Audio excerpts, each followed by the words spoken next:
वालेकुम viewers, welcome back to my YouTube channel and Facebook page. आज की video में हम बात करने वाले हैं पैनेट 40 mg टैबलेट के बारे में। आप मेरी स्क्रीन पर देख सकते हैं पैनेट 40 mg टैबलेट है। ये टैबलेट किसके लिए इस्तेमाल की जाती है और कैसे आपने इसको इस्तेमाल करना है और क्या क्या इसके फ़ायदे और क्या क्या इसके साइड इफ़ेक्ट्स हो सकते हैं, ये सब आज की इस वीडियो में बताऊंगा मैं आपको। वीडियो को एंड तक लाजमी देखें। वीडियो शुरू करने से पहले अगर आपने इस वीडियो को लाइक नहीं किया तो लाइक कर लें, चैनल को सब्सक्राइब नहीं किया तो चैनल को सब्सक्राइब करना ना भूलें ताकि नेक्स्ट वीडियो की नोटिफिकेशन आप तक आसानी पहुंच सके। अब चलते हैं वीडियो की डिटेल की तरफ। ये टैबलेट 40 mg में अवेलेबल होती है।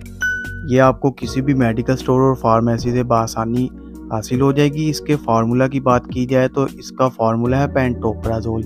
दोस्तों, ये टैबलेट मैदे के लिए इस्तेमाल होती है। बहुत सारे लोगों के मैदे में अल्सर हो जाता है।